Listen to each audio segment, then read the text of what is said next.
La filière des humanités, une nouvelle programmation culturelle. Marion Duvauchel, professeure de lettres et de philosophie. C'est l'été, il faut sauver la planète. Il fait 22 degrés au Groenland. Les Esquimaux mangent des crèmes glacées. La fonte des glaces est notre faudatus, moyennant quoi Greta Thunberg est venue haranguer les députés sur le réchauffement climatique et on a interdit l'usage des pailles dans les boissons fraîches. Au Congo, les milices de toute obédience violent les femmes pour détruire les communautés et s'emparer des terres riches en coltan. Un médecin les soigne et les recoue. Il a reçu le prix Nobel. Il le méritait amplement contrairement à bien d'autres. Obama le premier. La presse éclairée s'est effarouchée parce que Donald Trump n'a pas reconnu la jeune yézidi. L'autre prix Nobel. Peut-être le président américain ne connaît-il que le médecin qui continue de recoudre les femmes violées au fond du Congo. Sous haute protection. Sur TF1. Monsieur Jean-Pierre Pernaut montre avec un sourire désarmant les villages sauvés grâce à Village de France. Et pendant que le petit peuple, les enseignants, les parents d'élèves et les responsables d'associations familiales sont sur les plages ou à la montagne. Ou dans des séjours écolos dans les hauts plateaux du Laos. Là où on vit dans les arbres et où on se déplace comme Tarzan. On a publié dans le beau les nouveaux programmes. Ils sont donc officiels. Et ils sont à tomber à la renverse. Le niveau lycée impliquait comme prérequis la maîtrise de la langue française. Les instructions officielles nouvelles ont réintroduit des points de langue et de grammaire, dont certains du niveau de la classe de 4e. Preuve formelle et accablante de l'effondrement du niveau. Dans ce socle commun de classe de seconde, le français est désormais sur même plan que les arts du cirque. Les arts du cirque. C'est comme l'opéra ou la musique rock. On a le droit d'aimer ou de ne pas aimer. Avec tout le respect que j'ai pour Achille Zavata. J'ai encore l'idée désuète que certaines disciplines sont comme certains ministères, régaliennes. Et que la maîtrise de langue française en tant qu'elle est encore une langue de culture est une matière régalienne. L'époque est au renversement de toutes les hiérarchies. C'est très nietzschéen. Très postmoderne. Et totalement stupide. Car comme l'avait vu Nietzsche avec perspicacité. Juste avant de devenir fou. Les hiérarchies se reconstituent ailleurs et autrement.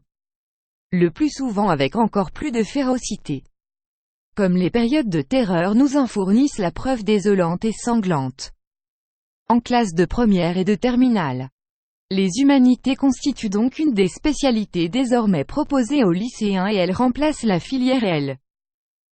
Les objectifs en sont clairement formulés, il s'agit de contribuer au développement des compétences orales à travers notamment la pratique de l'argumentation. Celle-ci conduit à préciser sa pensée et à expliciter son raisonnement de manière à convaincre. Elle permet à chacun de faire évoluer sa pensée, jusqu'à la remettre en cause si nécessaire, pour accéder progressivement à la vérité par la preuve. Depuis quand la preuve d'une vérité est-elle fournie par une sorte d'auto-régulation de la pensée dans le cadre d'un dialogue enchanté au sein d'une classe d'adolescents nourris d'images télévisées, de cancans des peuples et de jeux informatiques? Qui peut gober que dans des classes de 30 élèves? Le merveilleux dialogue socratique qui semble l'horizon transcendantal de cet objectif dément a une quelconque chance de se voir réalisé. Tous les enseignants qui s'y sont essayés ont très vite repris leurs esprits. Il suffit de voir le modèle de ce type de dialogue sur les plateaux de télévision. Soit ils sont tout d'accord et se chamaillent avec politesse sur des points de détail, type « c'est dans l'air » ou sur Arte. Soit ils s'insultent ou en viennent aux mains.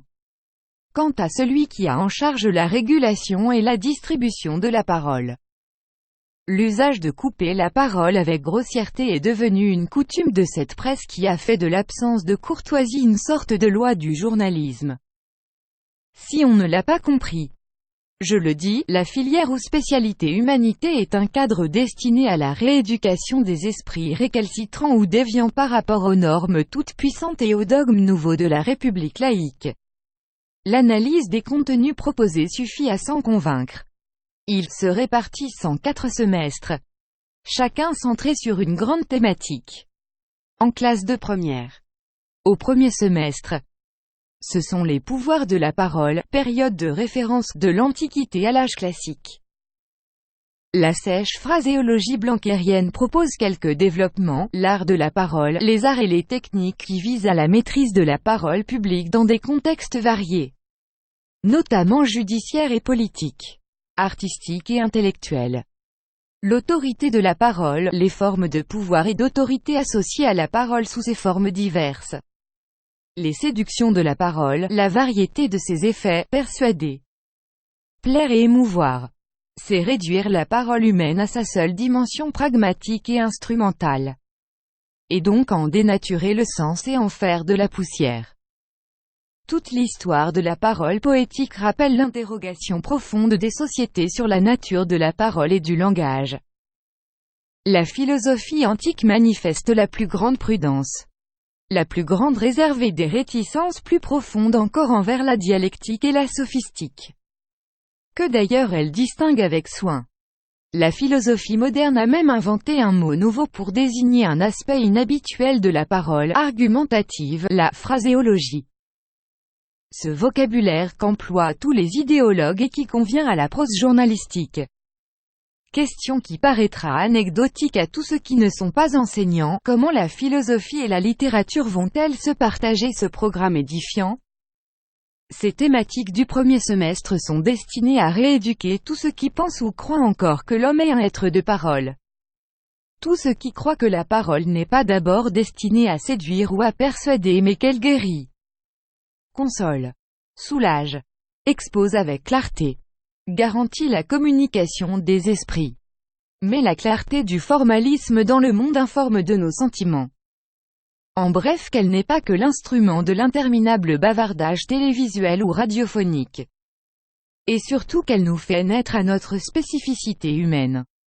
Certes, l'un des thèmes proposés dans ce programme d'une féroce modernité est l'autorité de la parole. Voilà qui est bon. Il y a en effet une parole d'autorité, celle de l'enseignant qui transmet un savoir et ne fait pas que conduire ou tenter de conduire un débat sur l'avortement, le droit de vote pour les étrangers ou la différence entre l'homme et l'animal. L'éducation nationale n'est pas le lieu pour cette parole pipée, elle est le lieu de transmission de savoir partageable et partagé et celui de la construction d'une raison outillée et capable d'affronter avec intrépidité les problèmes qui se poseront à elle dans une existence droitement incarnée. Au deuxième semestre de cette classe de première en spécialité humanité, ce sont les représentations du monde à la Renaissance, à l'âge classique et aux Lumières qui sont proposées aux lycéens comme thématiques. Trois thèmes là encore, découverte du monde et pluralité des cultures. Décrire, figurer, imaginer. L'homme et l'animal. La relation à l'animal constitue un révélateur de la place que l'homme s'attribue dans la nature et dans le monde, avec de fortes implications philosophiques, éthiques et pratiques. La période de référence se caractérise par une remise en question de la frontière entre l'homme et l'animal, telle qu'elle était généralement admise au Moyen Âge. De Montaigne à Buffon, cette séparation apparaît plus fragile ou discutable. Le statut de l'animal devient un enjeu majeur, comme en témoigne l'importance de la querelle sur l'animal-machine. Les questions de l'intelligence animale et de la communication entre animaux sont abondamment débattues. Les ressemblances, les analogies et les dissemblances entre hommes et bêtes sont méticuleusement explorées, par le fabuliste comme par le naturaliste. L'étude des textes de la période de référence permet d'explorer la complexité de ces relations et de réfléchir sur ce que la connaissance des autres espèces apporte à la connaissance de l'homme. Elle permet également d'aborder certaines questions vives d'aujourd'hui, l'exploitation animale, les droits des animaux, les cultures animales.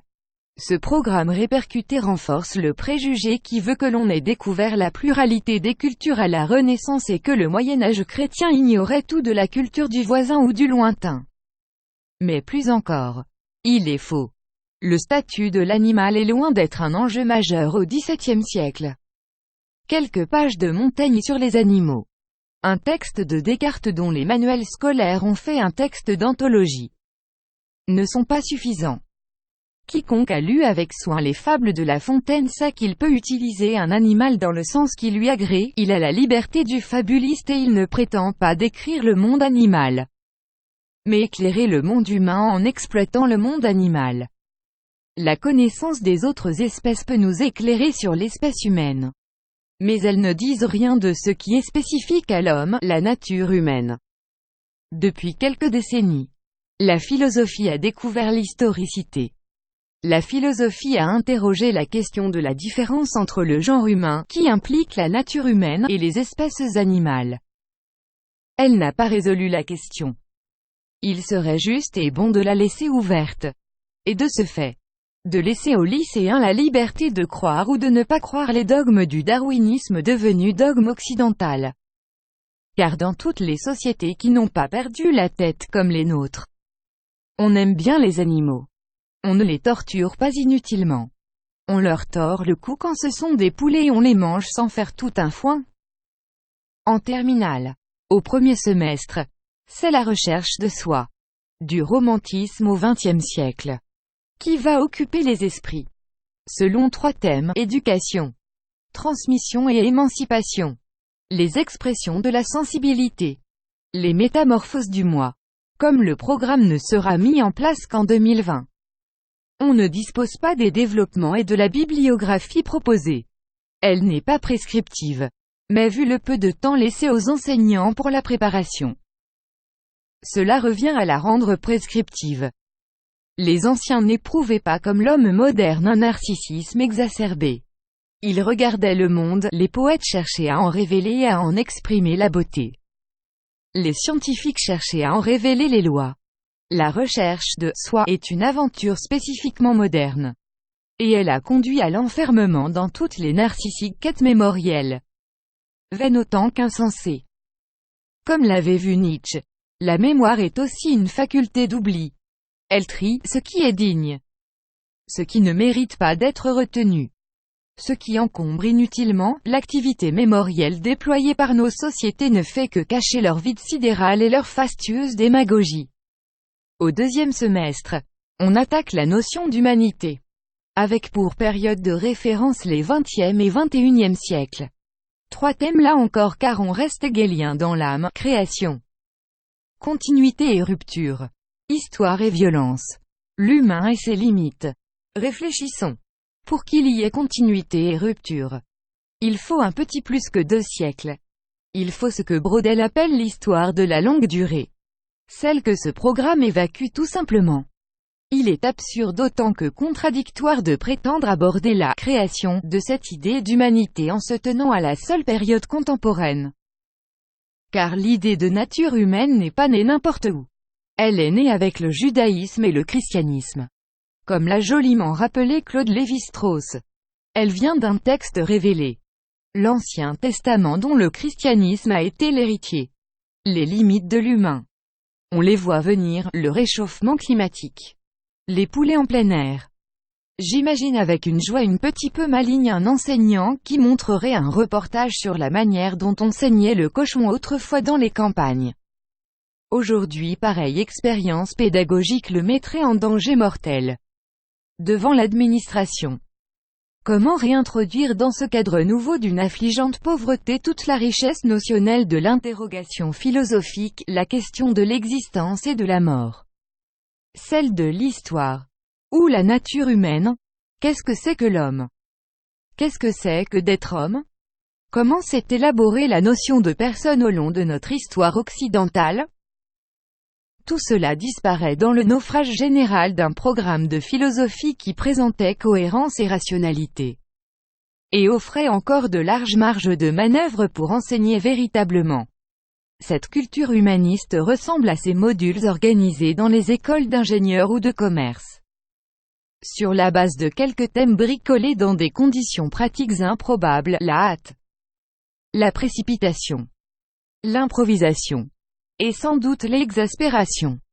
Soyons pratiques. À qui s'adresse cette formation? À tous les élèves désireux d'acquérir une culture humaniste qui leur permettra de réfléchir sur les questions contemporaines dans une perspective élargie. Nous susurre le doux langage blanquérien. Et voici les bienfaits supposés de pareilles formations, avec une pluralité d'aspects et en prise directe sur un certain nombre d'enjeux de société. Cette formation constituera un précieux apport pour des études axées sur les sciences, les arts et les lettres, la philosophie, le droit, l'économie et la gestion, les sciences politiques, la médecine et les professions de santé. Elle sera particulièrement recommandée aux élèves souhaitant s'engager dans les carrières de l'enseignement et de la recherche en lettres et sciences humaines, de la culture et de la communication. De qui se moque-t-on? Quel futur enseignant de physique, de mathématiques ou de biologie pourra croire que cette spécialité va le préparer à son futur métier? Quel futur avocat va s'imaginer que quelques cours sur les pouvoirs de la parole vont lui fournir une préparation solide pour le métier qui l'attend? Quel futur médecin va croire qu'un enseignement de ce type va lui garantir une propédeutique adaptée pour faire médecine? Car si on a brisé le numerus clausus, la formation en médecine reste aussi exigeante qu'auparavant et la sélection basée sur les mathématiques.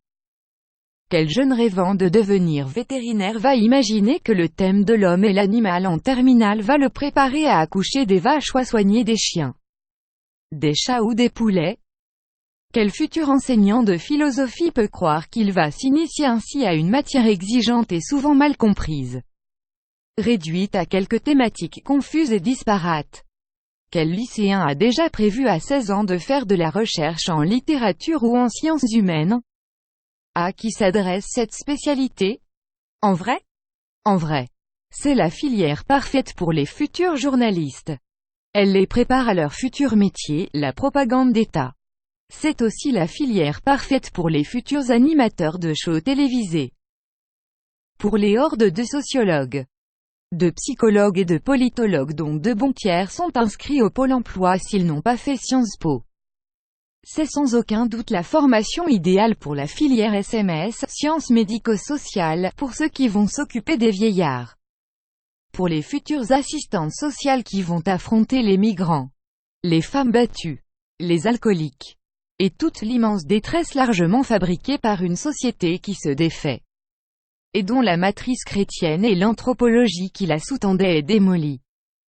Entrons à présent dans les spécificités de cette nouvelle filière. Aucune de ces entrées n'est spécifiquement littéraire ou philosophique. Chacune d'entre elles se prête à une approche croisée, impliquant une concertation et une coopération effective entre les professeurs en charge de cet enseignement qui doit être assuré à parts égales sur chaque année du cycle. Concrètement, qu'est-ce que cela signifie? Pour les proviseurs, dès la rentrée, un épouvantable casse-tête. Pour les enseignants, d'interminables réunions pour déterminer qui va prendre tel ou tel créneau horaire. Combien d'heures pour les arts de la parole assumés pour telle partie par le professeur de philosophie passionné de rhétorique cicéronienne, sur la base de quel programme précis? Car il faut élaborer un programme sur ces thèmes nouveaux. Quand va-t-on le faire? La nuit? Une liste d'œuvres et quelques lignes générales ne suffisent pas pour élaborer un programme cohérent. D'autant qu'il est difficile à des enseignants de travailler ensemble. C'est leur métier qui le veut, pas leur constitution psychologique ou quelques refus caractériels. L'ampleur de notre corpus culturel a conduit à ces spécialisations qu'on appelle des matières, et qui n'ont jamais interdit, ni empêché des échanges, même si elles ne les ont pas facilités. On ne change pas une épistémée pédagogique par décret. Faut-il rappeler que les enseignants de lettres ou de philosophie, mais les autres aussi, ont passé beaucoup d'heures à lire, à étudier, à travailler pour passer un concours difficile, demeurer exigeant malgré l'effondrement du niveau général. Les enseignants et les enseignantes de matières égaliennes, mais aussi des autres matières, ont le droit d'élever leurs enfants. Ils ont le droit et même le devoir de lire, de réfléchir, de mûrir un projet ou une expérience pédagogique. Ils ont le droit de souhaiter transmettre à leurs enfants la culture dont ils sont largement encore les dépositaires. Tout cela demande du temps. Le corps professoral, n'en déplaise à tous ceux qui les méprisent et même les haïssent, constitue une classe sociale particulière, qui a ses travers, ses médiocrités, mais aussi ses vertus. ses mérites, ses grandeurs et ses servitudes. Qui a ses spécificités. Comme les ouvriers du bâtiment ou la classe politique ont les leurs. Dans la retransmission culturelle, ils occupent une place centrale. Et cela n'enlève rien aux autres parties constitutives d'une société de le reconnaître. Dans la plupart des sociétés qui ne sont pas post-modernes et ne rêvent pas de le devenir, le respect dû à l'enseignant est une évidence sociale. Il est inutile de se faire la moindre illusion, dans un an. Les concours sont supprimés. On gardera sans doute l'agrégation pour fournir les futurs laquais de l'institution. Ceux qui en seront les garants feront les programmes et défendront, avec autant d'âpreté que de discrétion, leurs privilèges. Mais soyons clairs, nos universités en sciences humaines sont déjà les lieux de prédilection des recherches nouvelles sur le genre, le transgenre et sur la nouvelle humanité qui s'annonce et prétend s'imposer. Avec ses codes, ses lois et ses normes. Le droit des animaux, qui prévaut sur celui des vieillards et des enfants mongoliens.